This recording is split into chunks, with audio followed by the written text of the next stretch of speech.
I'm gonna give you the 4 key elements behind strength training for football, and we're gonna start right now. Football players are notorious for engaging with bigger, faster, stronger. They wanna have the whistles inside the weight room. They wanna scream and yell and belittle all of their football players that they have, and they never actually sit there and say, what can we do to actually improve the overall performance of our team from a logical perspective? It's not always about screaming. It's not always about what that effort level is. It's important that as football coaches, and especially as football strength coaches, that we understand what are the physical demands behind the sport.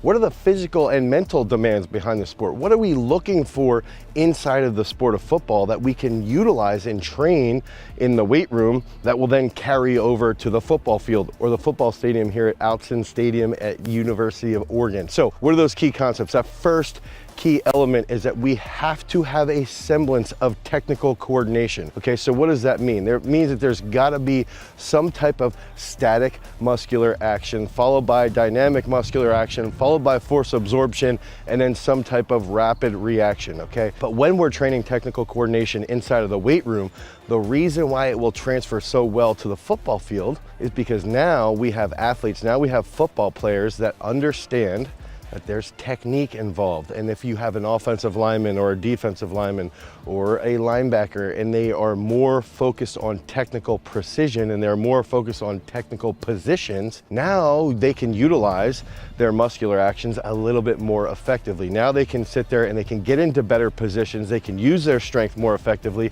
and they have better leverage over their opponents. So when we're utilizing technical coordination, we might be doing plyometric series, we might be doing the Olympic lifts, we might be doing different components that engages with actual auditory cues. Now that technical coordination stimulates a little bit more of a thought process in the athlete. And when they can use a thought process of logic, they can create logical aggression. So now they're on the football field, and instead of just trying to hurt somebody opposing them and hitting them as hard as possible, what they tend to do then is they start to manipulate their opponent with logic and aggression, and that ends up being the best case scenario. So utilize technical coordination in every single day of training, and that leads us into that next key element. When we're training athletes for football, we have to see what are the physical demands. They are constantly engaging in opponents that weigh a large amount. Okay, so if we've got linemen, they're gonna be engaging with an opposing lineman that is in an object that is heavy. If we're talking about running backs, they're gonna be blocking linebackers, they're gonna be blocking defensive ends, they're gonna be hitting safeties or D-backs, anything along these lines. But their opponent is going to be a large individual who's fast and explosive. So what can we do to train that? We have to train and focus on absolute strength. And that's a key component behind football, is that if we can develop absolute strength and we have these benchmarks for the various positions with our main lifts, now we can see this athlete struggles in this lift specifically, and they struggle in this realm on the field. So if we increase this lift, now based off of their absolute strength, if this, let's say, back squat improves, now they're gonna be a little bit stronger off the line when they go and they make contact down in the trenches. So utilize absolute strength not only to increase their technical coordination, but utilize the absolute strength to try and improve what they're doing on the field. Try to use absolute strength to train their mindset. Now they learn how to grind a little bit more under the back squat. Now they learn how to grind a little bit more when they're bench pressing. All these lifts can transfer mentally as well as they can physically, and try to create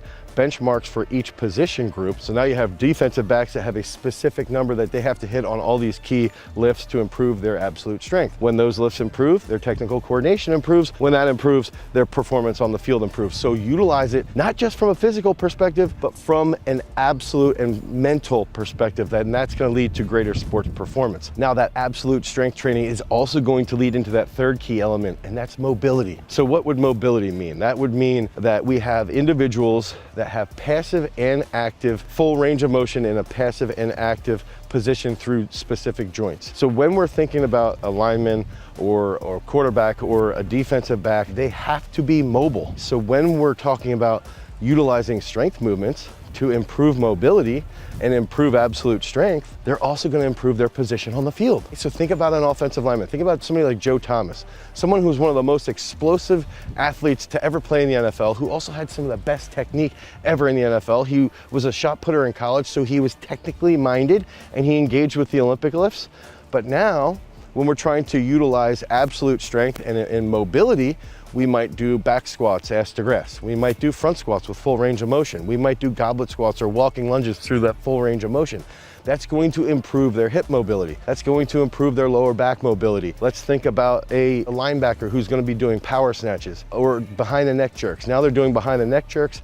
They're a little bit more mobile in their thoracic spine. They can extend and they can rotate a little bit more effectively.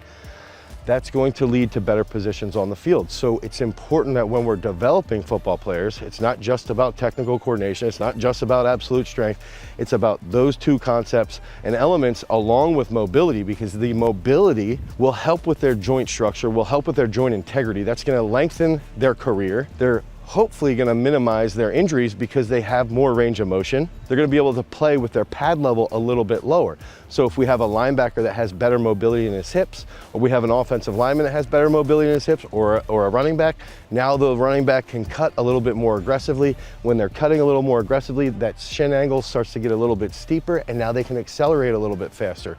Same thing for linemen. If they're playing with that lower pad level, it's not just about having leverage when they make contact, it's about the speed off the ball that comes into play. So mobility will drastically improve speed as well. And that takes us into that fourth key element. We've got to be fast. We have to be fast. We have to train speed when we are training football players. And that means specific speed. So if we're training offensive linemen, they've got to have the fastest first step possible. So the speed work that we're going to do with offensive linemen will be from that 0 to 5 step. It's always going to be about acceleration, speed off the ball, first step, and maybe second, third, fourth step so they can get better positions on linebackers. Same with D tackles. We've got to have that aggressive first step. They've got to understand that steep shin angle. They've got to understand how they come out of their stance effectively. So they're training speed specific towards a lineman. Now, that has to be slightly different from how we're going to train defensive backs with speed. So if we're training an offensive or a defensive lineman, they're typically going to be in a stance. A D-back is going to be in an athletic stance. So it's going to be training that speed production from a little bit different perspective. They're also out in the open field quite a bit more. So it's going to be more about training that 0 to 5, but also training that 5 to 10 step range. So they're going to have to focus on actual starting positions, but they're also going to have to focus on their drive phase mechanics. So they're going to have to accelerate. Think about a safety like Sean Taylor. He had to make reads. He had to rapidly coordinate to get to a certain perspective or a certain position on the field.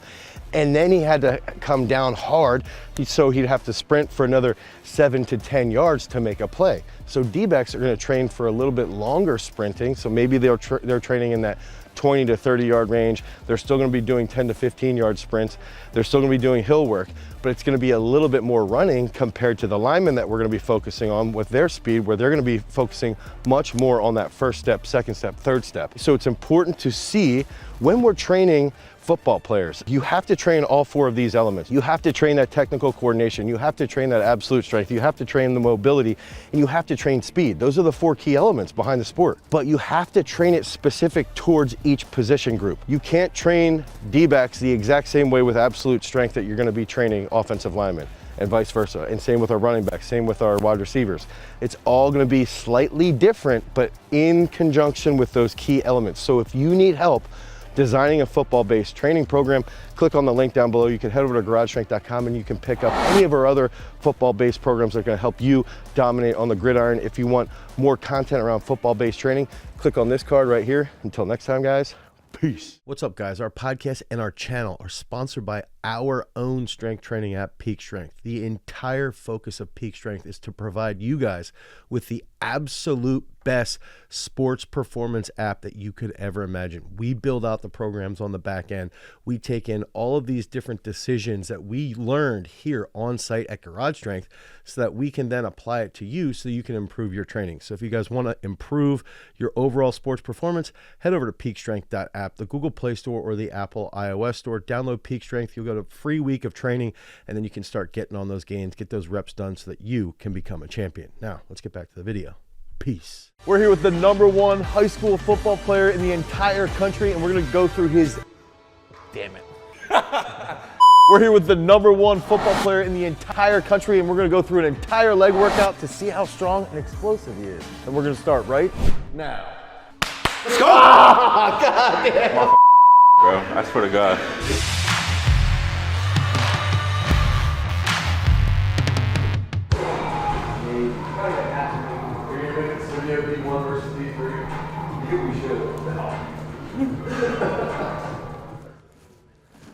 Toes up. Then you gotta go roll like this. Then this. And then the jumps on the from black mat to black mat.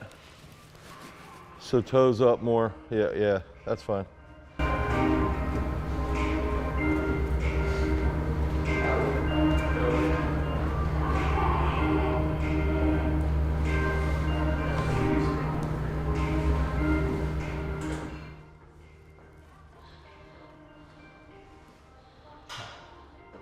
Then after the jumps, you gotta do the hips. Get your hip through there like that more. He's doing a hip extension, almost like, not technically a 90-90, but he's extending his hip. Mainly because his hips are tight on the left side, his left hip. How about we just go PVC, the jump, and then the hip again. So main focus on the warm-up is improving his foot strength, his ankle mobility, his sort of like the stiffness in his ankle, but through a greater range of motion. So working on his dorsiflexion is not the greatest, but the more that improves, the better he'll be able to cut. We're gonna clean heavy today, and then we're gonna do some heavier single leg squats. So it's like really preparing him neurologically to really attack it. And he has that hip issue where he does sort of shift to the one side because of a hip injury from a couple years ago. So it's like trying to make sure that works itself out before we really start to hammer the weights. So he is putting on my weightlifting shoes. Those weightlifting shoes will raise his heel so he can get a little bit better range of motion, and they're very, very stable. So if he was in his sneakers, it sort of gets like squishy here. Whereas when he has a weightlifting shoe, it's gonna help him have a little bit more support on the heel when he's catching in the hole. How about go 3 powers, and then you gotta do 3 front squats on the 3rd power.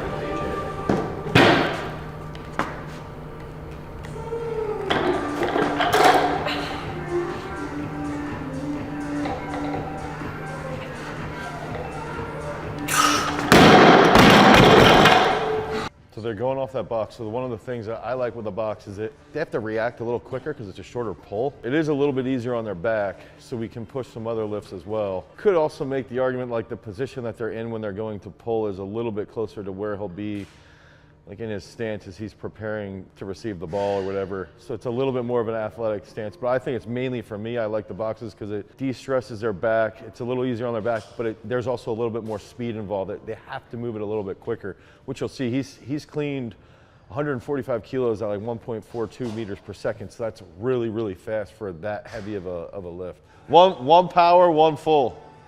So I'm putting a tool on the bar here so we can see how fast he's moving the weight. So it's like basically creating a profile of, you know, what kind of speed he can put out at certain percentages of his lift. So it's like it helps you determine, one, if we need to go up in weight, but also like a little bit of a profile. So it's like, all right, if his single leg's fast, his back squats are fast, and at certain percentages, what can we work on speed-wise? So it's like this giant formula that you can really put together and use this as like that guide. This right here, he should be moving over 1.5 meters per second, I would say, pretty easily. Okay, Nick. 1 power, 1 full. Yeah. Oh, yeah. Yeah. So that was 1.92. That's fast. That was good. So his full was 199. Yo, the dumb part is he could clean 400. What the hell? He could. They're gonna have videos of Nick on ESPN in like a year cleaning. Freshman at Penn State cleans 405 and he's just catching it. This is cake. This is weight. Everybody's going 8.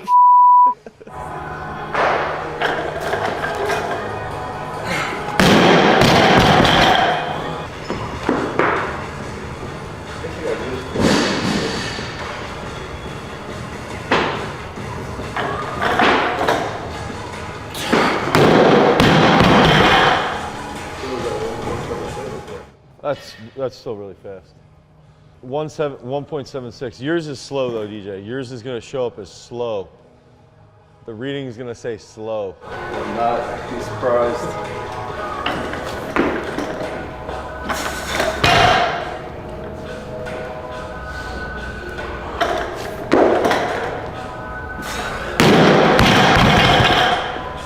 That was 218. So DJ's cleaned like 460 pounds almost. That's still like in his body though.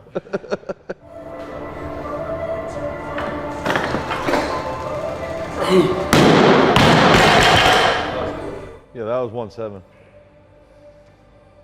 That's the thing, it's like 286 and he's moving at like 1.7 meters. That's fast. I mean, most high school kids can't even clean 286. Go to 40, because I think even in the morning, I think he could clean at least 150. 330. Keep in mind that Nick clean and front squatted 330 in his garage when it was like 95 degrees, no music, and me just screaming at him on Zoom. It gives you feedback on lifts to pick. It gives you a little bit more motivation because it's not just the weight on the bar, it's also that speed. He could probably, I bet you if Nick really wanted to, he would hit 330 for like a set of 3 or 4. Ooh. That was faster than your 130. That was faster than 130. Oh, yeah.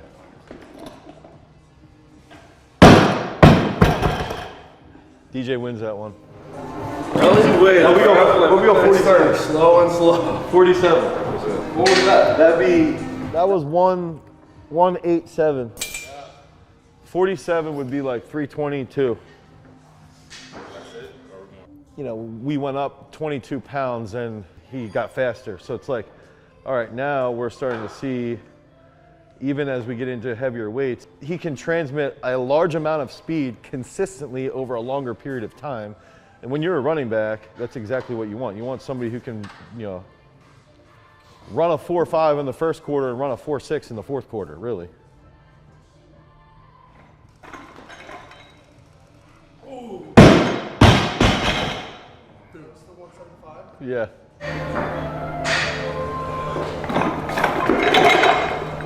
Ooh. 189 for DJ. Kids that train with Nick that are going to like Villanova, like a D1 school, can clean 280 to 300 pounds, you know, and that would be like their max. They move that at like 0.9 meters per second or 1 meter per second. So he just did 1.76 meters per second at 325. That's like real good speed, real good pop.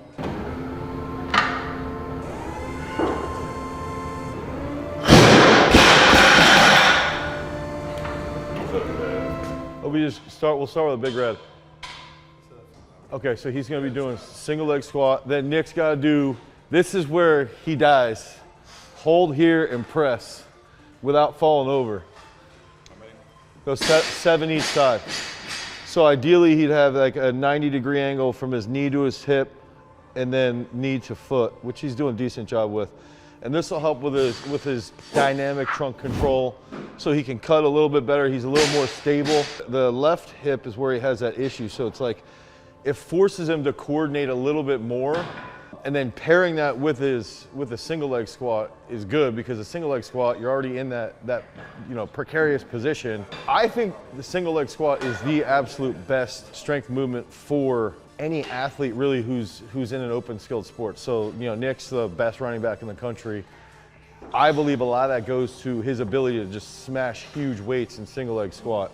Today we're not gonna go too heavy because he has the All-American game in a week, I guess it is. So it's like, he was already yelling at me for pushing him too hard before the game. Single leg squat will hammer posterior chain, so his glutes. As you can see with DJ in his career, he did a lot of single leg squats. That's why he has such a plump butt.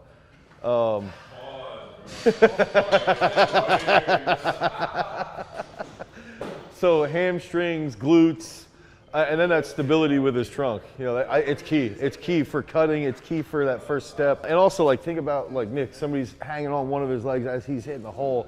He has that strength to get out of that position. Like single leg, the heaviest triples we've hit was like I want to say it's like 375, 385. And it's like, we don't really need to go much heavier than that. He's already as strong as he would need to be, especially at the high school level. Now he's going into college. He's got the strength. He's got the speed. Now it's mainly just like he's just got to refine his movement a little more. And DJ's gonna be sore for a week from this. Oh, Nick's doing a little better job over there. Yeah, I don't know if that's legal or not. Come on, up fast. Up. Good.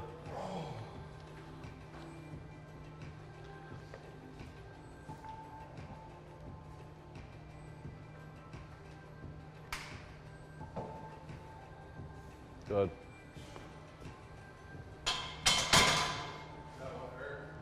So we'll start with this, and the whole point is going to be, I'll spin it, it'll pull you down, and as soon as you get to like here, you got to drive up, and when you get to the top, it's going to pull you down, so you got to brace like the whole time. Then we'll do sled pulls here. When it pulls you, It's gonna stop. yeah, let it like keep going, and you can even hold your. I'll drive up. There you go. But let it go right away. Yeah. And you can hold here if you want. Are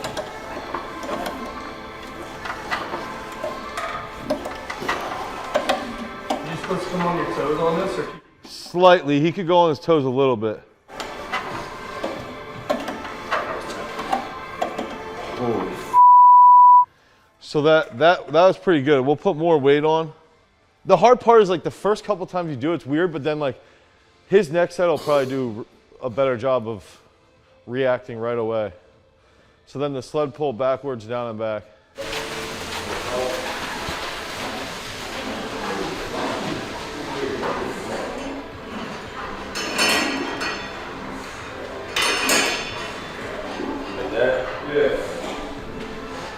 Dude, it's like an intense...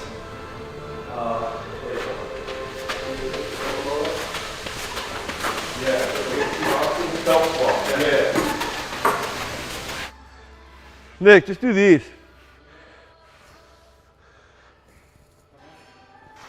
$20 each side. What? Yeah. 20.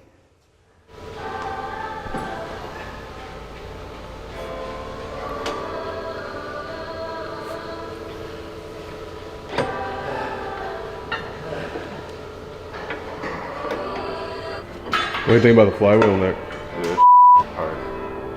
Well, first time doing it, but we'll see the second set.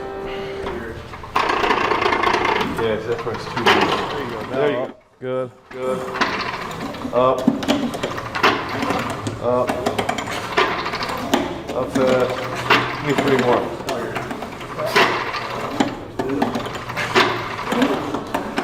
Good. Okay, so this is it's a eccentric flywheel, and what it's like, the best way to describe it would be like a living, it's like living feeling, right? So it's like Nick will drive up, and whatever speed that he's driving up at, now it pulls him back down because the flywheel recoils down. So it's like he has to light up his nervous system to absorb that energy back down so that he can then come back up. So if you have athletes that struggle with or that need to improve jumping ability, even if they're like a weightlifter and they struggle to receive a bar, this helps them increase their eccentric strength, which ends up being, and we're gonna test his power output on the next one. You end up seeing this absurdly high power output on the eccentric portion. So I'm gonna measure his power output here. Hopefully this app works. Sometimes it does not.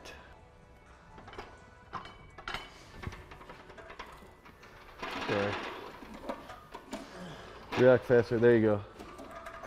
Real fast, up fast and down fast. Come on, up. Give me 3 more. 2 more. 1 big one, real fast, up. Good, good. So one of the things you can do is look at like peak power, and then you can just see, actually his last one was extremely high, but you can just see like, all right, how is he responding to the eccentric? And most people, I would say like 90% of people, their eccentric load should be where they see the highest peak power. And then that can teach you, if somebody doesn't have a really high eccentric portion there, that they probably struggle with jumping, they probably struggle with cutting and agility, but as we can see here, Nick does not struggle with that. How are you feeling right now? Deep, bro. Go home. Go back to sleep. Go eat first. My whole goal is the K-box is forceful concentric action with a rapid eccentric action, so you're constantly under tension. The sled pull, there's no eccentric movement, or very, very minimal eccentric movement. So it's a little bit easier to recover from. They get a huge quad pump from both of those. And then there's a little bit more dorsi into plantar flexion on the calf raise, which again, just talking about how we warmed up in the beginning, that's all stuff that is key for cutting, is that his ankle is mobile and stable through that, like a large range of motion. And so if he's got good eccentric strength and he's got good range of motion with his ankle stability, now he's gonna be able to cut really well and accelerate really well because he has tons of strength. How can we make him as strong as possible, as twitchy as possible, as reactive as he can be, so that when he gets into a game situation, his body has all the skills that it needs to recruit properly, using co-contractions all over the place, so that when he hits a cut, he can get out of it as fast as he possibly can. No, go. Ooh, There it is.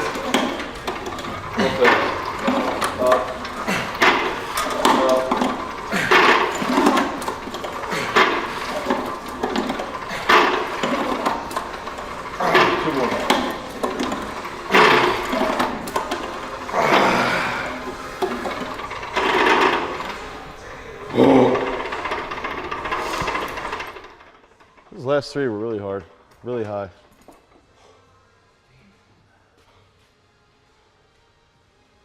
Your range of motion was a little deeper on that one too, actually.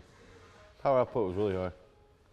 That's the thing. It's like if you can find the right formula or equation where it's like, how well does he absorb energy? How well does he produce energy at a high speed, at a high load with his weightlifting movements? You know, how well does he pull or push with the sleds, which he has absurd strength where he pulls and pushes. So it's like figuring out like, all right, how can we get him fast? And then how can we get him as explosive as possible? And as he's gaining weight, he actually gets faster and more explosive. That's like the whole goal. My main goal is that when Nick's done at Penn State in 3 or 4 years, I can con him into coming back here to prep for the NFL.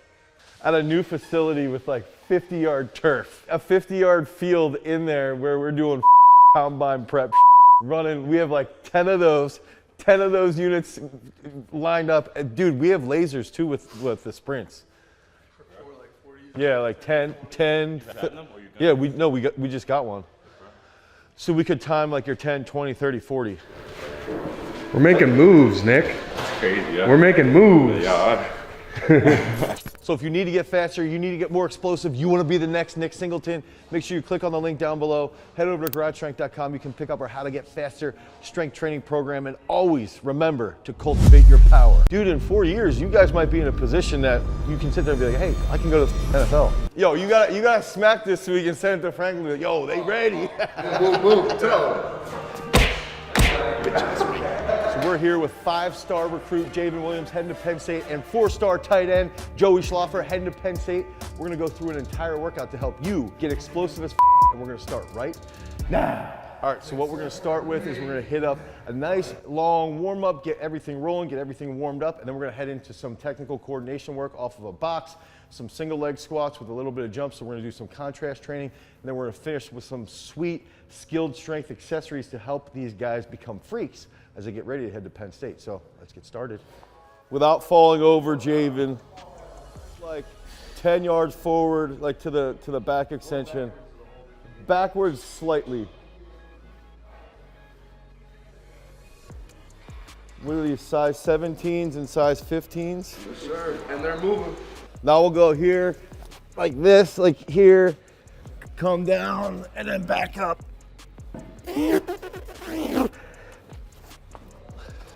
So it's like drop the chest down. No, chest, yeah, now forward. So if I'm here, I bring my head here, come forward, and then back up. But bring your hips to me. Yeah, and then back. And then hips back. That's better, Joey, there. Just to warm those shoulders up for Javen's big snatches. Joey's got it, Javen doesn't. Dude, I thought I was doing that. For Javen's tight ass hips. Oh! 10 of those. Keep your heels out. The head up now. Now go down and up now. Like full squats, like overhead squat, yeah. Hips through a little more. Ooh. All right, now like this, here, hold this, come down. Oh, 7 on each leg. So you gotta really be stable with that back leg and try and grab with that front foot. Yeah, there you go. There, good. This will be good for you, Javen. I mean, both of you, it's gonna be good. Keep that back heel out a little. That'll help, like, now bend that back knee. There you go, Yeah.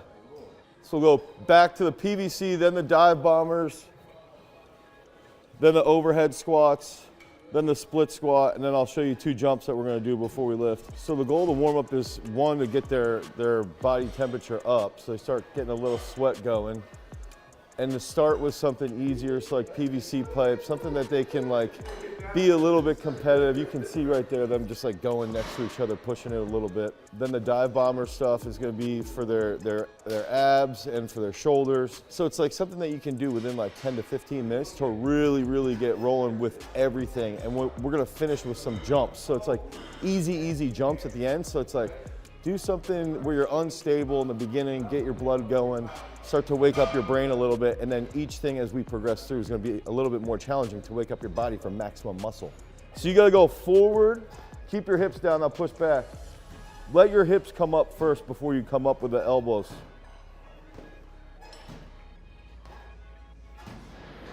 It literally feels like I'm doing it and then like play it like reverse. Yeah, that's a good way, Joey. Joey being a teacher. Yeah. Come on now. Come on now. Easy like this.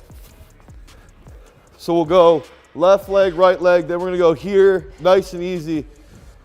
Left leg. Now let's go through this twice and then we'll put the shoes on. Then do your right leg, then the side to side jumps. Good. Now down there we'll go, yeah.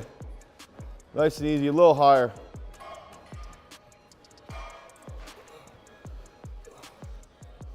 Three each side and then back to the mini hurdles. We went through a really good warm up there, 6 exercises.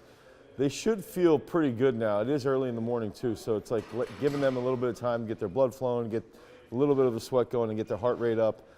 Nervous system should be awake, and then now we're going to go in the front room where Javen's going to hit some one-box snatches, and then Joey's going to hit some one-box cleans. So we're going to do something now a little bit more explosive, a little bit heavier weight, and then as we work through this, everything's going to be focused on being as explosive as possible. Pan to the 15s and the 17s right here. The beaters. See, I ain't got a running shoe and a lifting shoe. I got just 17s doing all, man. Well said. The beaters. Right. It's always a great day up here. Yes, sir. Getting this early morning bread. Early bird gets the worm. It's already printed. We just got to go get it. You know what I mean? Early bird gets the worm. Enjoy today, then make sure tomorrow you're back with Dane at Garage Strength, working hard, which I know you will be, and we'll see you in 16 days, okay? That's right. He did say that. Well said, he did. He did say checking that. up on us. Yeah. So make sure he's probably, Dane put a good word in. We got to do work today. Right? Well said. Javen's going one-box power snatches, and then Joey's going one-box cleans. So what I want to see out of Javen is that long finish, being as explosive as possible, being in a good position when he catches. Both of them are, they just finished their football season like 4 weeks ago, so they're not in like the best shape, and they're both heading to school to Penn State in the next 10 days. So it's like we need to train them well, but we don't want them getting banged up or anything before they head off. They just got to be in decent shape when they get there, so that when their training starts, they're ready to roll right into it. They have a good spring, and that was the one thing with Nicholas last year, is that he was in decent enough shape that he had a really solid spring, and then he could actually have an impact, on the starting roster as a true freshman. So that's something that we would be in an ideal situation with both of these. Do a double there. Javen, a triple.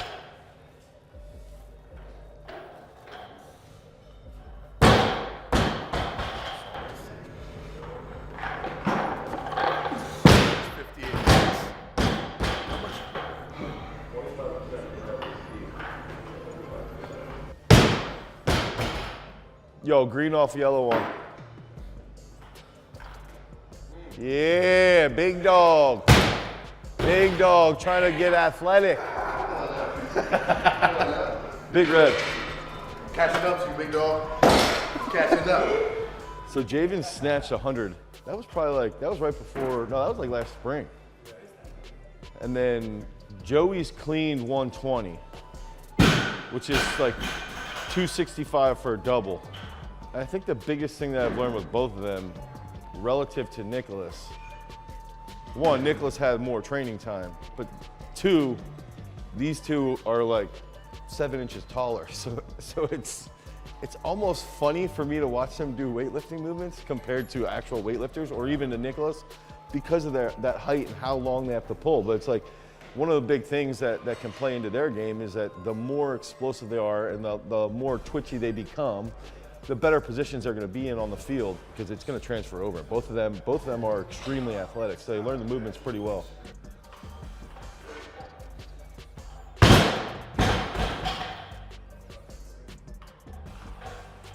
Good. Then go 2 blues. That's fine. Put a white on. It's all going to depend on how they develop him, right? And I think he could get huge. He's got long arms. He moves. He's got the PA state record in the shot. He's legitimately one of the best shot putters ever coming out of Pennsylvania. He broke Joe Kovacs' record, who's a world champion, 2-time world champion. Importantly, I'm a good record. Yeah, he did break my shot record.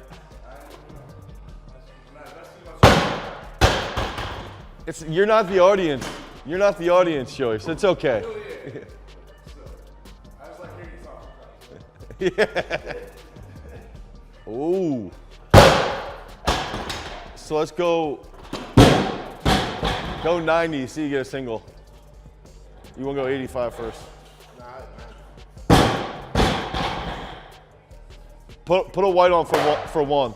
It's funny because I was talking to one of my buddies who's a journalist at in State College about Joey. He was asking about Joey. He's asking about Javen. Sort of talking through the story of Javen basically being like an unknown until his junior year, essentially, and then just blowing up, then working to becoming a 5-star. But with Joey, he's like, what's Joey's deal? He's sort of like the unknown guy in this class, and it's like, dude, he's got a lot of talent. He's huge. He's got huge hands. He's got really good hands. As long as they keep their shit together, they can both go, like the sky's the limit with both of them. Something like. Real tight, let's go, come on. Oh! Put on a little red. That was cake. Yo, that was cake. I went on a little right after that. That's good, just do a single.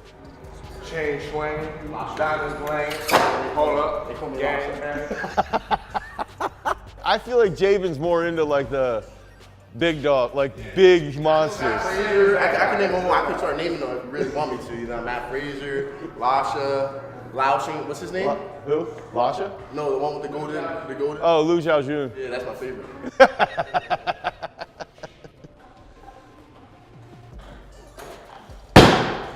How about Javen puts on a little red and Joey goes white and the red off in a big green and a little green.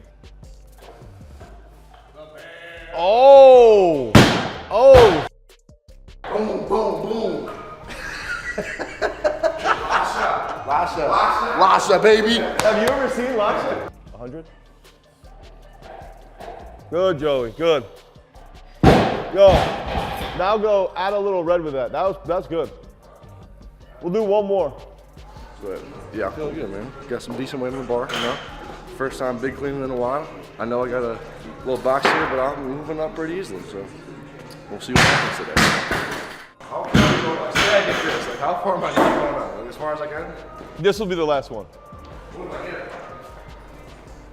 All right, this, if you get this, we'll do one more. So is that like the rule continuously or no? No, just for this, and then. So how much is this? This is 280.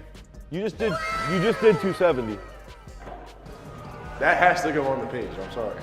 Yeah, that's good. All right. Yo, you gotta smack this so we can send it to Franklin. Like, yo, they ready.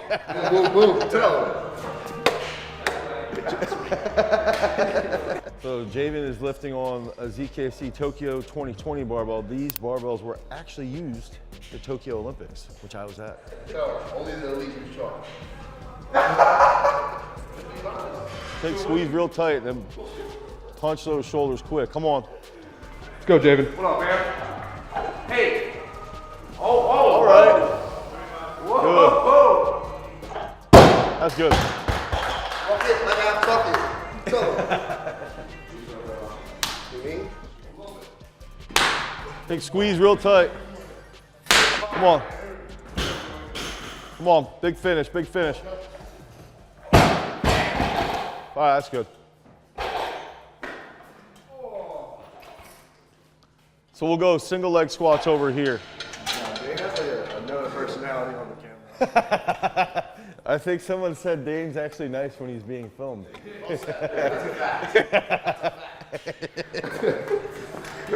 Yo, what do you say? What you say, bitch?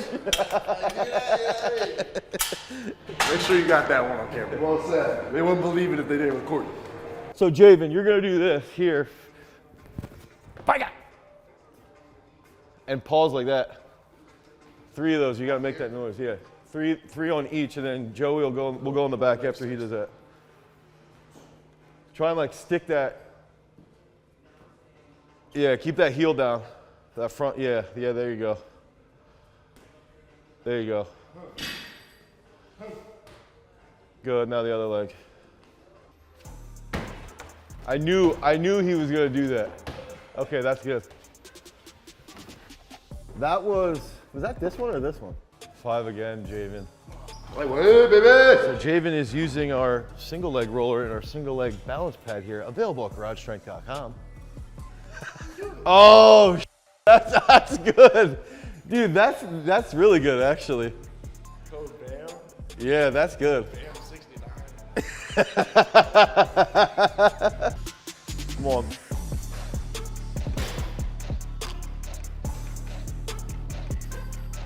Good. So a big thing with a single leg for Javen is when I think the way offensive linemen should be trained, they should be trained squat heavy as hell, right? Like get extremely strong. But they're also always in a unilateral position and they've got to read what the D lineman's doing. They even have to read what safeties are doing so they understand where the blitzes are coming, and they've got to be able to move quickly in that unilateral position. So that's where it's going to transfer really well.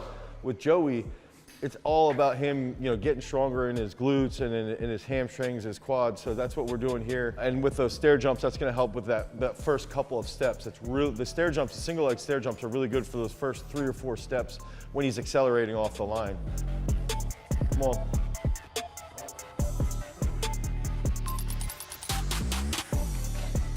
Good. Perfect, good. That single leg roller is so good, especially.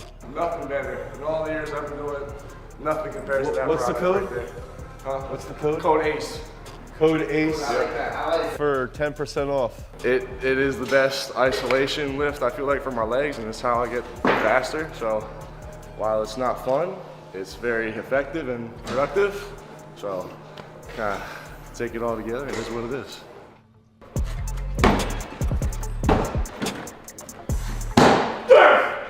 Dude, no, I kept falling backwards, and then I was like, this is not satisfactory, so I had to do like 3 times in a row. This is not satisfactory. We're hitting right now is like trying to stimulate that unilateral position and then rest about 2 minutes and then do the jump. That helps them recover and then also continue to recruit high threshold motor units. 60, 20, 10. Luca. You said Donko. Said Donko.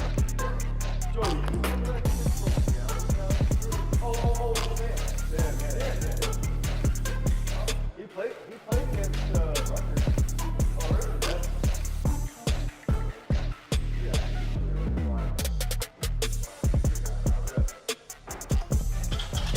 Come on. Up. Come on. One more. Good. Come on. 1 triple. Let's go. Up. There you go. Good. That's good. I think the other thing to point out is even like that's heavier, right? But they're both twitchy where they're moving it pretty quickly. I think that's the other big factor you got to think about is like, yes, you want to squat or move heavy weight, but you also got to be a boom, boom, boom. Hold the 30 here. Oh.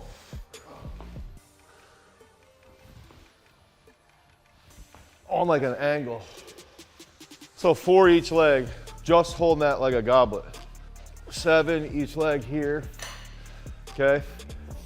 And then we'll both go pull back, push forward, pull back, push forward. Drive back and then down. I think you could raise this foot like here. Not that far, but. So I'm here, I'm down, and I go boom, down, boom. So you see he's not taking that good. Yeah. One more. Good. Now do the other leg. A little lower. One more. Good. Okay. Then try and just each rep then after we're gonna go pull back, push forward, pull back, push forward.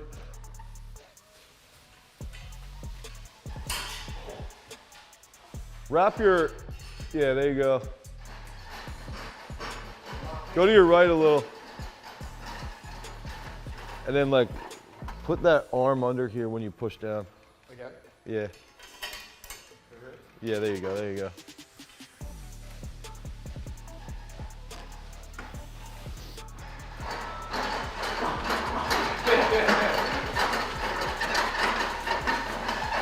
So then when Joey's going, Javen's gotta go back to the explosive drop step.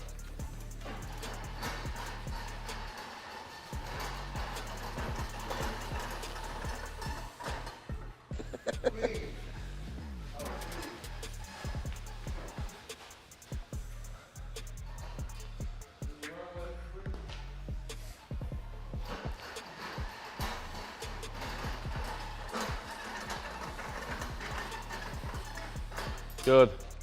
Now Javen, then Joey goes back to single leg RDLs.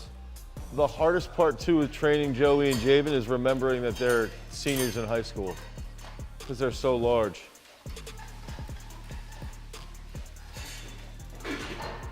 Joey, when's your birthday? April 18th, 2005. He's younger than me, I think, a little bit though. Oh wait, so you're 17 till April? Yeah. When's your birthday? You'll be 18 in August? Yeah. So that's the other thing, is they're both 17 until August and in April. What the f? Being as big as they are, right? Like both these guys are huge.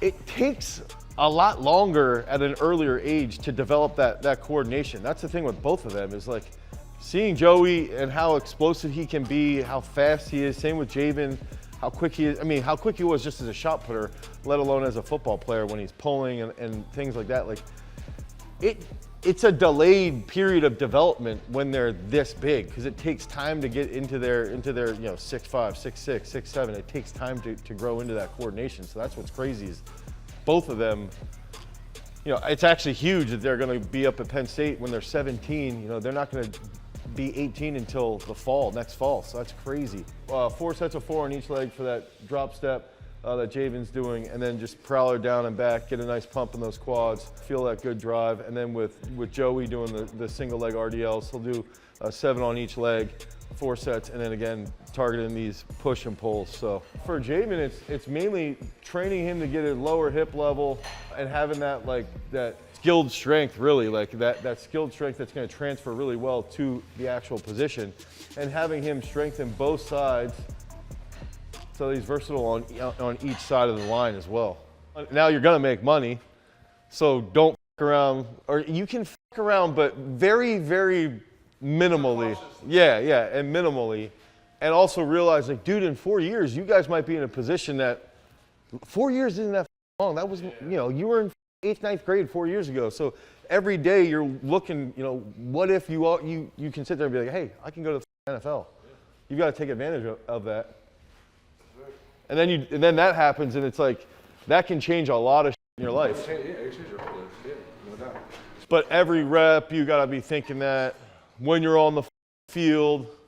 Dude, you got to think too, like when you're on the field, like those guys that you're lining up against, yeah, they're stealing money from you guys. And also pride and that, also fun stuff. So if you guys want to do a workout exactly like this, you can head over to peakstrength.app, the Google Play Store, or the Apple iOS App Store, and you can pick up Peak Strength for 7 free days of training. If you want to watch another workout like this, you can click on this thumbnail right here and watch our workout with Big Ten Rookie of the Year, Nick Singleton, from last year. Because remember, freaks, if you guys want to become a champion, cultivate your power. XYXs, baby. Bam, bam, and I approve this message. Big aces up, you know what it is. We are peace. We're going to cover the top 6 mobility exercises that you can use to improve your performance in football. And we're going to start right now. What's up, everybody? It's Dane Miller from GarageStrength.com. And if this is your first time to the channel and you're interested in becoming a better athlete, you want to get more explosive, you want to become stronger, and you want to transfer that weight room strength over to the field, make sure that you like, you subscribe, and you ring that notification bell so we can help you become a champion. So training for football can be extremely difficult. It can be challenging. Your body can take a beating on and off the field. And you've got to know what elements you have to focus on when you're training in the weight room. And so we know, based off of past videos, that you've got to have a bit of absolute strength. You've got to have that technical coordination. So that means doing Olympic lifts, doing the cleans, doing snatches, or variations of these different movements. You've got to have really good reactive strength. You need to be strong from a unilateral position and from a bilateral position. And so all of these different key elements that we have to train in the weight room can lead to a lot of stress on the body. If we couple that with all of the stress that football players get on the field, it can become overwhelming to a point if it's not periodized and programmed effectively. So we have to think about what actually is mobility for football. It means that you've got to have a decent amount of passive flexibility, but when you have that passive flexibility, you have to have stability in that joint. So if you have a nice range of motion that can fire and recruit motor units when you're in those deeper ranges of motion, that is what mobility is all about. So now we can dive deeper into those top 6 exercises that are going to help you become a more mobile football player.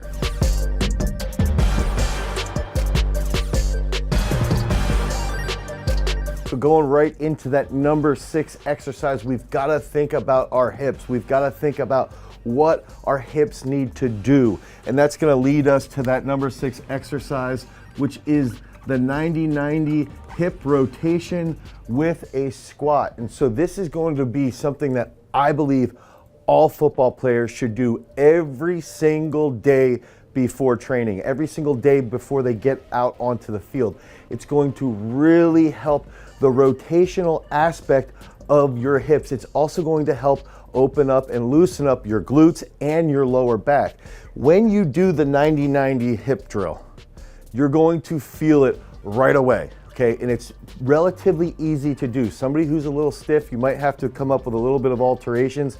If you feel this right away and you do this on a regular basis, your depth in your squats, your depth in your stance, your ability to cut more effectively because you can get a little bit lower when you're cutting will be noticed immediately. This is something that you will see literally within 4 or 5 days of doing this, and you're going to see that improvement over time. And this can even lead to a little bit of alleviation of lower back pain. This could also lead to, if somebody has a tight groin or anything along those lines, this exercise can potentially help alleviate any of those groin pains that you might have. So I recommend doing those 90-90 rotations with a little bit of a squat to help open up the glutes. Do this every single day. You can do 2 sets of 7 to each side, and then you can hold that squat position when you're leaning forward for about 10 seconds. Do this every day. You can do this at night when you're watching TV or playing around on social media, whatever it is that you're doing. This is a great drill. It's easy to do, and beginners can do this all the way up to those elite football players.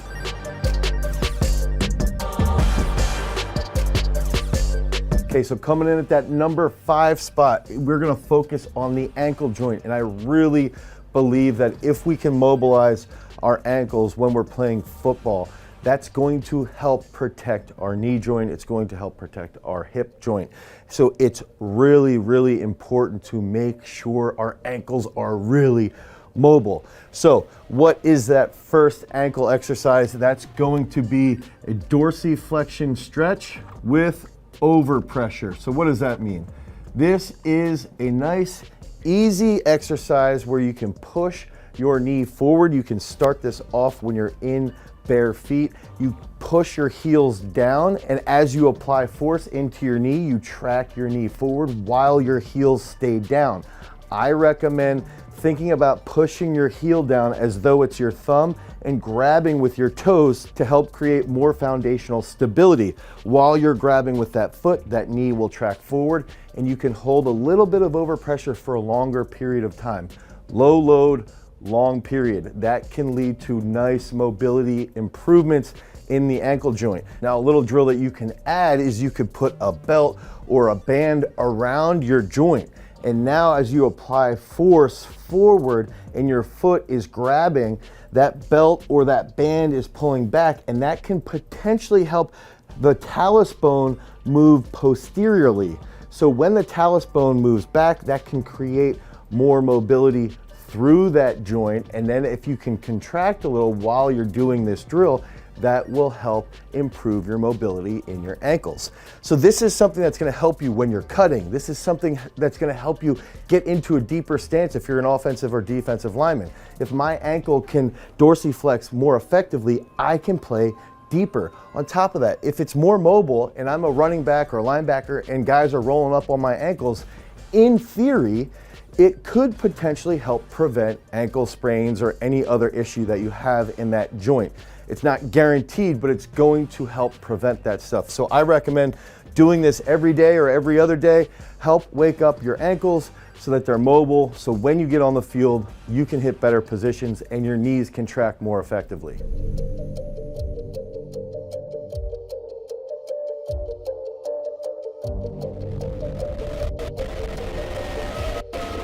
Now that takes us into our fourth exercise, and this is gonna focus on the lats and the T-spine. And this is going to be the foam roller down dog. So when we're talking about the foam roller down dog, this is going to help us extend our thoracic spine and rotate our thoracic spine a little bit more effectively.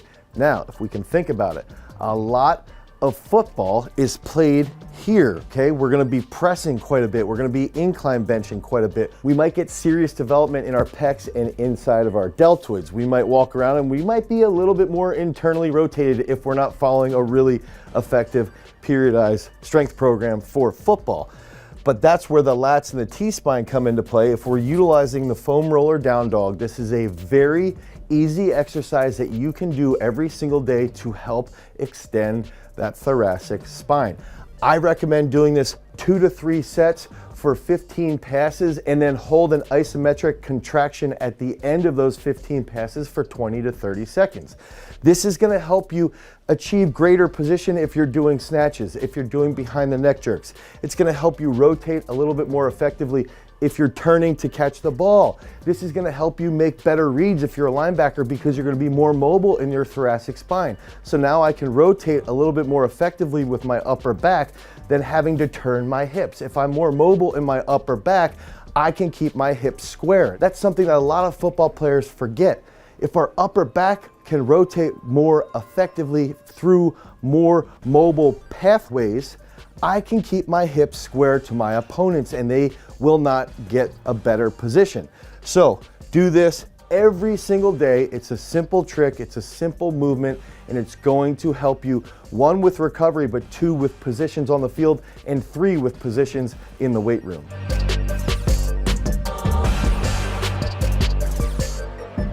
That takes us to our number 3 exercise, and we're gonna be focusing on our adductors, and that's going to be the sliding Cossack squats. So a lot of football players, linemen, if we're pulling or if we're stunting on the defensive side, we might get a little bit of groin pain, adductor pain, if we're doing it quite a bit. Same with running backs and linebackers. If we're constantly sliding or shuffling down the line or scraping down the line and we're making good reads, we've got to use our adductors quite a bit. Same if we're talking about wide receivers or D-backs and we have to make fast cuts. A lot of these cuts come back to how healthy and how strong our adductors are. And if they're mobile and they can be lengthened, when they're lengthened, they can recruit quite a bit of motor units so you can be stronger out of that cut. That's where the sliding Cossack squats come into play. If I focus on sliding that leg nice and deep and lengthening my adductors and then squeezing when I come in, now my hips are gonna be a little bit healthier, I'm gonna be more mobile, and then on top of that, we can add a little bit of a facet here. We can put a plate overhead. Now we put a plate overhead and we superset lats and the T-spine work here. So we're doing foam roller down dogs, and then we're coming back and we're doing overhead sliding Cossack squats. Now our thoracic spine's more opened up, and then we're also triggering those adductors to start to wake up as well when we're doing the sliding work, and we start to pair these things together. On top of that, this is gonna help open our hips tremendously, and if we're doing the right ankle work, now our ankles get more mobile and everything starts to coincide. Everything starts to feed off of one another synergistically. And that's where I recommend sliding Cossack squats 1, 2, maybe 3 times a week, but typically 2 times a week for 7 to 9 reps on each leg. And I would say 2 to 4 sets out of those 2 specific days.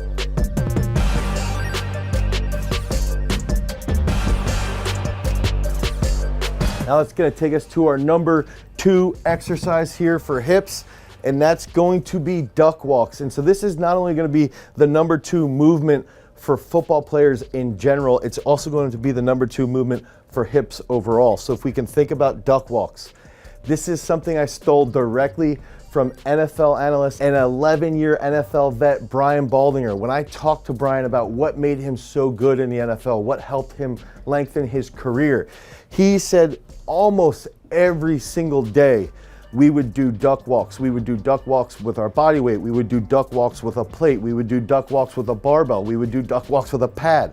And what that told me is that helped improve his ankle mobility. That helped improve his lower back mobility. It helped open up his hips. It helped him get a little bit wider with his stance and play a little bit lower. If we can think about the greats on the offensive line, like Joe Thomas. Joe Thomas is an animal, he's huge, but his hip level is extremely low because his hip mobility was so good. And that's the big concept here. If we can even think about someone like Barry Sanders, when Barry Sanders would be cutting, his hip level would be really low. When his hip level's a little bit lower, he's got a little bit more knee flexion, he's got a little bit more ankle dorsiflexion. That helps him be stable in all three of those joints. That's where duck walks comes into play. If you don't have knee pain, I recommend doing this every single day as a warm-up. Okay, it's gonna help with your ankles, it's gonna help with your knees, it's gonna help with your lower back. And if you put a plate overhead, it's also gonna help with your T-spine. This is a simple exercise. I think that every football player in the entire country should be able to pass a test and do this movement to actually be able to play football. If you are too stiff to do something as simple as a duck walk, then you might be more at risk to being injured. So do these on a regular basis so that you're more limber, you're more mobile, and it's going to help you play better football. Now, all these exercises are really difficult, and the problem that we see is periodizing a program with proper strength training that coincides with that mobility work. A lot of strength coaches struggle with this. A lot of football coaches struggle with this. A lot of football coaches like to overdevelop certain areas of their players instead of focusing on the global aspect of strength training. They also struggle to try to piece mobility movements into their strength training. And that's why we've put together an entire mobility program for football players that you can pick up by clicking on the link down below. And if you want one of our strength training programs, you can click on our resistance or rebellion-based strength training program to help you this off-season with football. Now, coming in at that #1 spot, this is gonna be all for ankles. Again, PVC pipe walks. This is something that's gonna help with the way your knee is tracking. It can improve your dorsiflexion in your ankles. It can improve your plantar flexion. It can improve the activity of your toes. And when all these things start to operate at a higher level, now you get more neurological feedback and you're more aware of what's going on. Your proprioception starts to improve. I recommend doing PVC pipe walks for 5 sets of 15 yards. And when you're doing that, do it forward, do it backwards, do it fast, do it slow and controlled, and think about the heel being the thumb, the toes being the fingers. Grab that ground. Now you're gonna start to run fast because your toes are gonna start to wake up. The more active our toes are, the more active our feet becomes, the more aware we are, the faster we're going to run. That's science. There's a lot of evidence that the more active our toes are, the faster we can run in 100 meters or in a 40-yard dash, whatever it is that we're doing. I even recommend doing PVC pipe walks with toe walks and with heel walks. If we're doing it with heel walks, we can improve our dorsiflexion. If we're doing it on our toes, we can improve our plantar flexion. Now we're working through that entire range with our ankles. We're doing those PVC pipe walks, which is gonna handle that proprioceptive side, and we will dominate on the gridiron. So I recommend doing this every single day as a warm-up. You can pair that with duck walks, and then all of these exercises can really feed off of one another, and it's gonna help you become a more limber and more mobile football player, and that's gonna get you to dominate on the gridiron. So if you want more help around mobility, you can click on the link down below and you can pick up a copy of your mobility program for football. If you want help with strength training, you can click on the link down below and you can pick up our resistance-based program for offensive and defensive linemen, or our rebellion-based program for skilled position players, so that you can dominate this coming football season.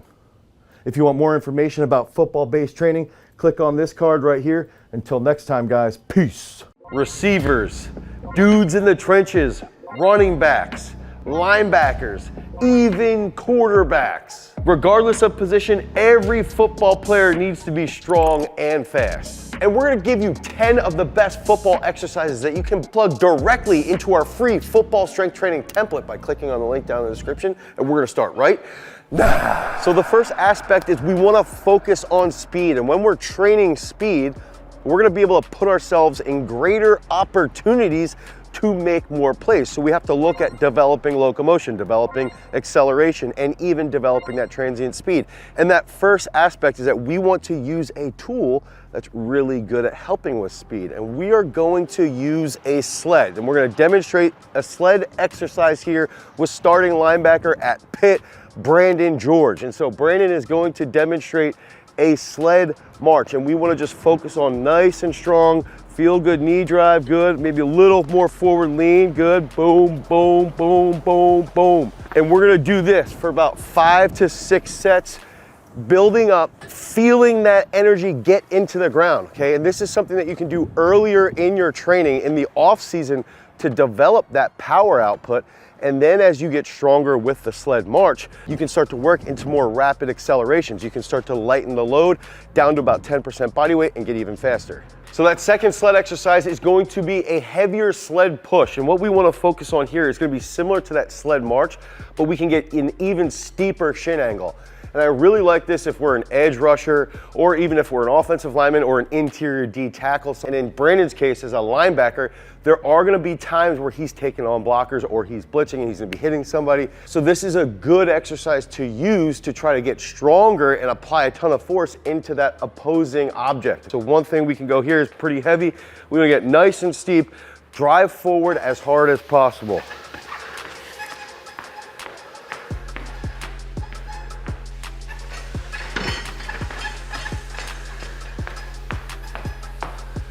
So this is something that you could do, let's say 5 sets of 20 yards each way at a decent clip. And one thing that you can think of is by like the 3rd, 4th set, load it pretty heavy, and then maybe on that 5th set, take it like 90 pounds off and go a little bit quicker.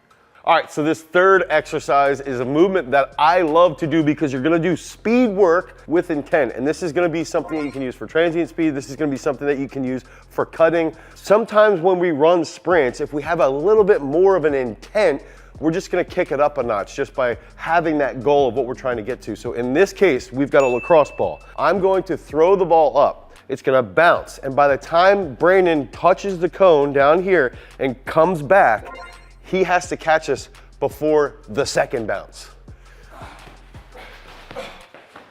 There we go.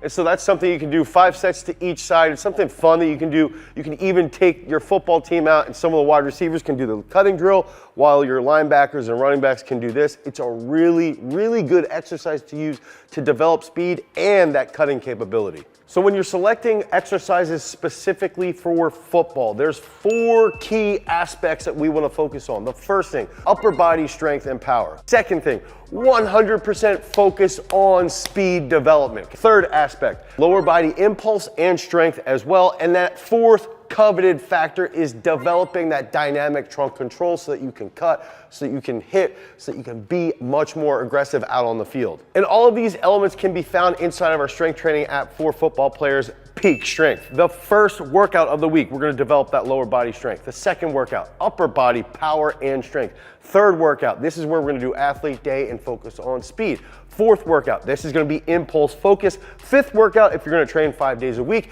that's where we're gonna develop that hypertrophy. Football is a sport that requires a large amount of speed, power, and strength. And now that we have speed covered, we've got 7 more movements that you guys can use today in the gym to develop that football power. Okay, so the cool part about a sled is that you can use it to develop your speed and to develop your leg power, and you can also use it for your upper body strength. And one of the big aspects around football is that our upper body has to be really, really freaking strong so you can handle taking big time hits and handle giving out big time hits like Brandon did this year against Florida State. And then what we want to see is that that strength can also be used at high speed. So Brandon is going to get off the assault bike and he's going to demonstrate the sled pull with a rope. And so I like using about a 2-inch rope here, focusing on that grip, and focus on a nice pull that accelerates through each stroke here. This is probably one of the biggest upper body exercises that Brandon did growing up. And one thing I love about this is when you're grabbing here, and you're grabbing, like let's say you're getting a wrist or anything along those lines, this is gonna help move somebody when you're out on the field. And then we're gonna get into the next exercise that's gonna have even more grip work. Okay, so this next upper body exercise, we're gonna use the garage grips to try and stimulate more motor units from your prime movers and your lats in this case, and also from your grip. So Brandon's going to demonstrate a seated row with the garage grips on. And one aspect here that we forget when we're doing something like this that can be considered a bodybuilding movement is that this is gonna transfer really, really well to protecting the ball if you're a running back, even if you're a wide receiver, grabbing jerseys, grabbing wrists, trying to move an opponent. This plays a massive role. And if we can just develop that upper back, develop the lats, develop lower traps as well with this seated row, we're gonna stay healthier throughout the season. And I would do this, 4 sets of 17 to 20 during the hypertrophy point of our training system. Okay, so the next exercise that we're gonna do is dumbbell bench with a pause on command. And in this case with Brandon, because he's on the defensive side of the ball, I am going to use my hand as a target for when he's gonna move. Now, if I had the offensive side of the ball, I might use my auditory command and say, go. I'm gonna do both here with Brandon, but this is gonna be something that we can develop, that shoulder girdle, the pecs. Then again, think about when we were talking about with the sled, him posting up potentially here. This is going to be an absolutely fantastic movement that we wanna look at as developing throughout the season to get that max strength in our pecs, our shoulders, and our triceps. Ready, big dog? Go, go. There you go. 2 more. Go. 1 more. Yeah, good, okay, good.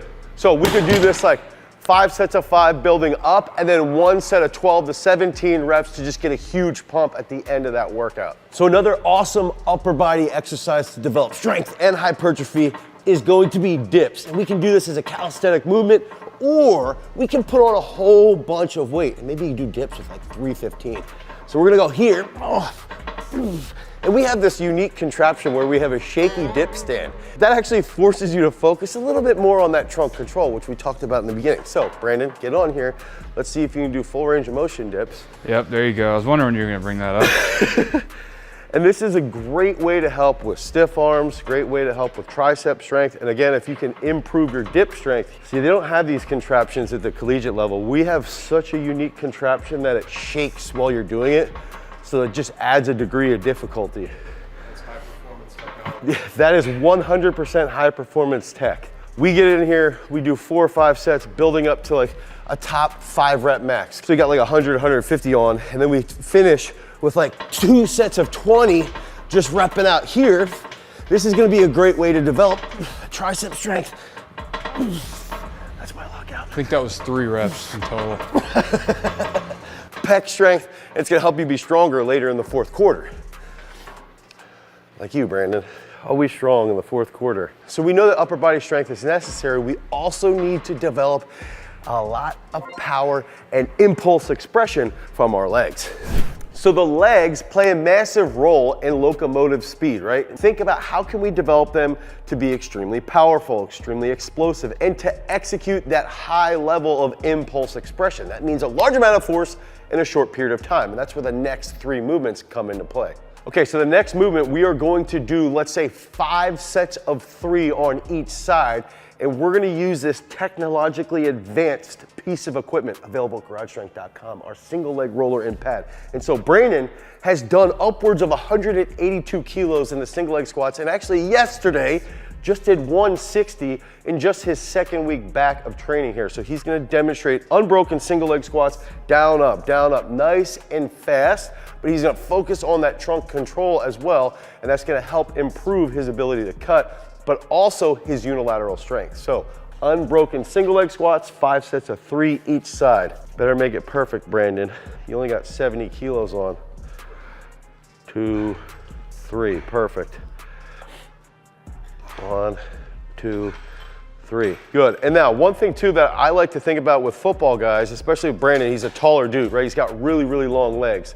is that sometimes dudes with long legs, not that they shouldn't back squat, but back squat can be more challenging for them, you know, relative to, let's say, a lineman who might be tall but has shorter legs based off of their torso length.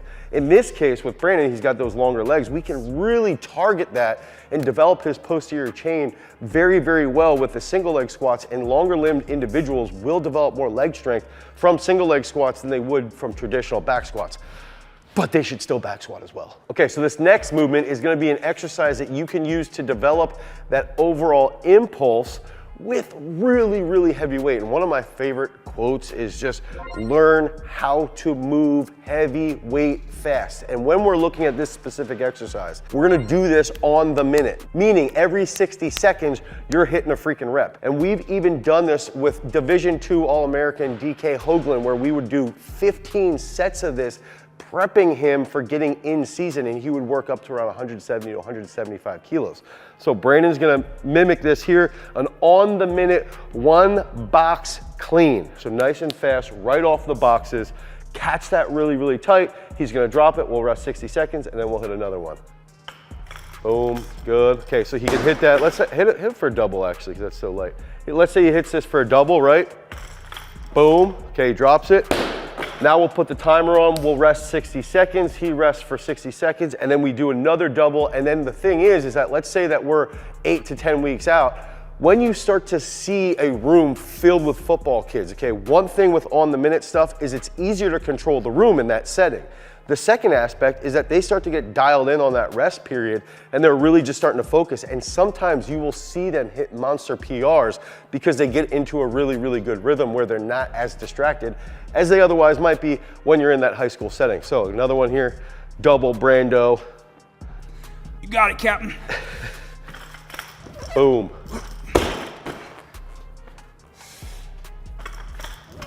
Good.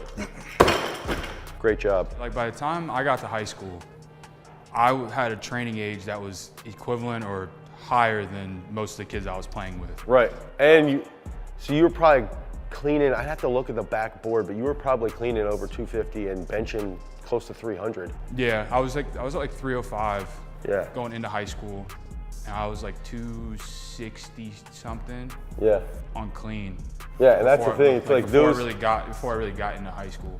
using those benchmarks then, one, for kids in high school or kids in middle school, depending, you know, even kids in high school. Brandon plays at Pitt, starting linebacker at Pitt, and it has had phenomenal games this year against Notre Dame, against Florida State. And it's like, we can use that then as you know, somebody on the outside, you can look at this and say, okay, if that's what he did, if I want to get to that D1 level, if I want to be ready, I can hit these same benchmarks. And that's the exact system that we used with Brandon. The exact same system is inside of Peak Strength. We programmed everything inside of there. You download Peak Strength, you can go in and select football, and you can select that you want to train like a linebacker, a running back, a skilled position like a wide receiver potentially, or a quarterback, or even if you're a defensive lineman or an offensive lineman. So head over to peakstrength.app, the Google Play Store or the Apple iOS Store. You guys can get on the exact same system that we use to develop Brandon to be a total savage. And the same system they use to develop absolute freaks in the gym. Yeah, that's nice. Okay, one of my favorite exercises to improve your vertical jump, to improve your jumping capability, to improve your speed is going to be a hip power snatch, which Brandon is going to demonstrate. What we want to see is a little bit of load on those hips, almost like a counter movement, okay, and then explode up and punch with those shoulders. Boom, good. Give me two more. We're gonna feel good trap movement there. Good, one more. Big explosiveness. Good, and this is something that you can do in season because it's going to be a little bit lighter. It's gonna help you feel like you're moving that heavyweight freaking fast, and it's gonna help you hit quite a bit harder. Technically, the next exercise is going to be the fastest of them all. And I believe this movement can be the best at developing, again, that vertical jump, just like that power snatch, but also that hard hitting capability. And that is going to be a behind the neck jerk, which you're ridiculous. So Brandon's gonna do, let's say 6 doubles or 5 triples. And we wanna think about getting into that counter movement here, driving that quickly, and you can get into a split, or you can do this into a power position, anything along those lines. When Jan Johnson was training with us, prepping to go to the Titans, one of the things that we would do with Jan even was do linebacker jerks right off the boxes, which we've used in other videos. So with Brandon, I want to demonstrate that behind the neck jerk. Nice and easy. Good, give me one more.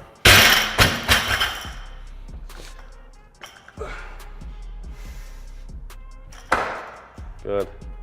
I do want Brandon to now demo that linebacker jerk. So you'll go under the bar, right off the box, drive up and get right into that split. Yeah, this is perfect. I mean, Brandon is a linebacker and I'm gonna share. There you go, nice. It's a little light.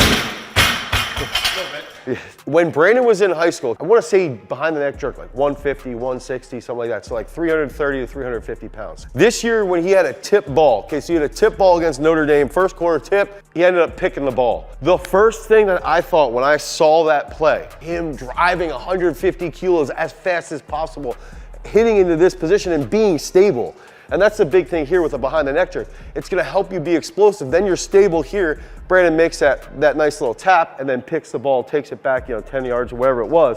But some of these athletic movements that are done at really, really high speeds transfer very, very well. You've just got to figure out where they need to go inside of your programming. Okay, so this next exercise you can use to develop that trunk control rotationally. Okay, so we want to see if we can plant and accelerate out of that cut really, really well with this rotational med ball throw. And there's a unique progression that you can do where you can just go standing side med ball throws. Okay, let's say you do 3 sets of 5 to each side. But then as you get more advanced, as you're getting closer to the season, we want to start to be a little bit more specific. So Brandon's going to demonstrate with a side jump into a side plant and an aggressive throw into the wall. Give me 3, Brandon. And you can use this to juke. Boom, good. Perfect, 2 more. Try and cut out of that as quickly as you can. Boom, boom, good, 1 more. Nice and fast, explode, boom. So it's like as he rotates, he's gonna get out of that. And think about with Brandon as a linebacker, he might plant, hit somebody here as quickly as possible and get out of that cut if he's blitzing, if he's in coverage, wherever that might be. 1 more. Good. Speed, power, upper body strength, lower body strength, improving that trunk control. These are all things that you guys need if you want to become a champion. Because remember, freaks, if you want to become a champion, you've always got to cultivate your power. Peace.